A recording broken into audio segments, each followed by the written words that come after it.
This video will present solutions to the VCE 2019 Mathematical Methods Written Examination 2, Section A, questions 16 to 20.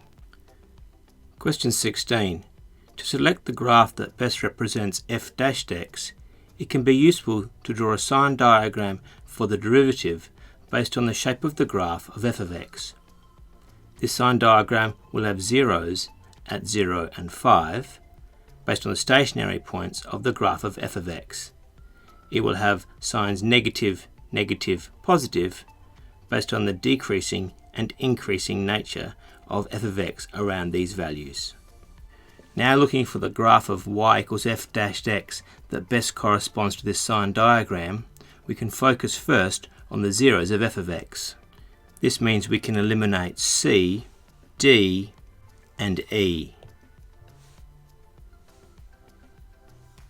Looking now at the signs of f-x, these signs, negative, negative, positive, correspond to answer A, but not answer B, and so our answer is A. Question 17. This marble from the box scenario can be represented by a tree diagram.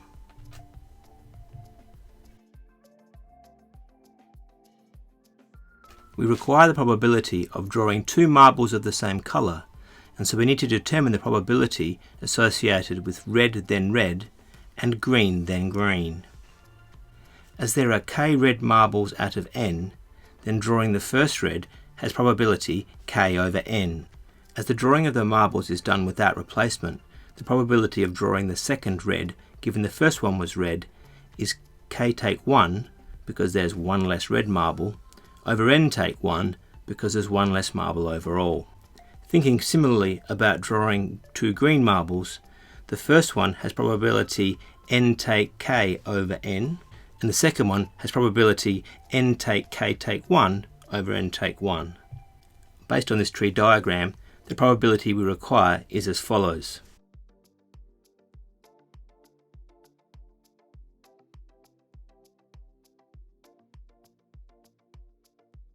This probability, if it were written as a single fraction, is answer D.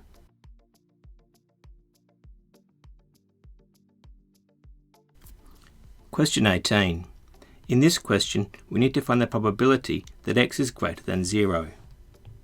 This corresponds to the area of this trapezium-shaped region. Based on the lengths on the diagram, this trapezium has the area of a half by b plus 2a. To find this area, we'll need to find values of a and b. To generate an equation involving a and b, we can add to this trapezium area the area of the triangle to the left of the y-axis and equate this sum to 1, as this represents the total area under a probability density function.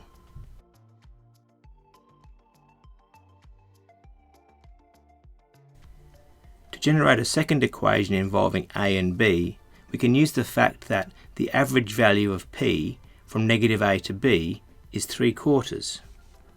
The formula for a function's average value generates this equation.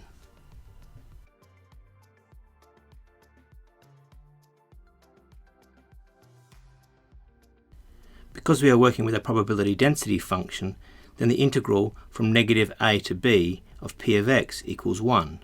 So this equation simplifies to 1 on b plus a equals 3/4. These two equations can be solved simultaneously on our class pad.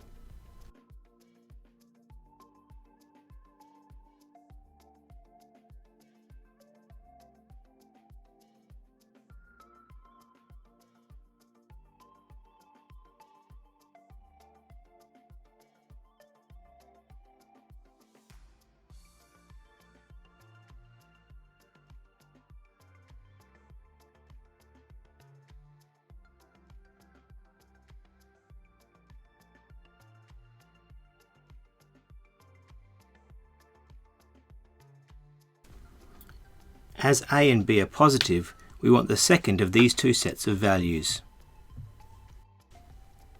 We now want to evaluate the expression for the area of the trapezium given our A and B values.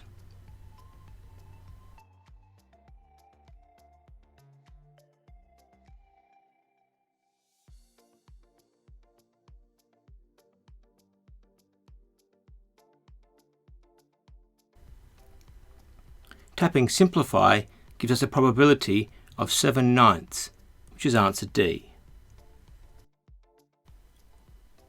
Question 19. This question involves tan alpha and tan 2x.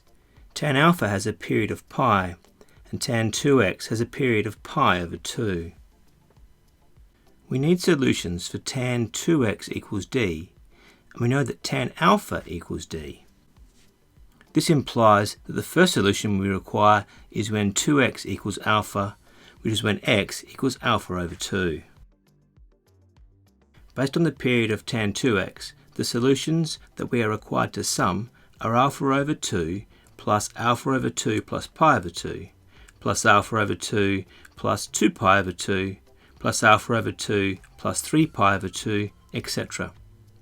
As our solutions are all less than 5 pi over 4, this last one is outside of our domain, and so our sum is 3 alpha over 2 plus 3 pi over 2, which can be rewritten as 3 outside alpha plus pi all over 2, which is answer E.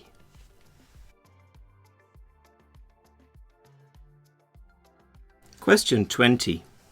Looking at the 5 logarithmic expressions provided as possible answers, there is no reason why log terms can just be reciprocated, like answer B, or negated and reciprocated, like answer C, so we will eliminate those answers. The other answers all involve changing the base of the logarithms from x to y and from y to z. Using what is known as the change of base formula, log base x of y plus log base y of z becomes log base y of y over log base y of x plus log base z of z over log base z of y. As log base y of y is 1 and log base z of z is 1, this becomes 1 on log base y of x plus 1 on log base z of y. This result corresponds to answer D.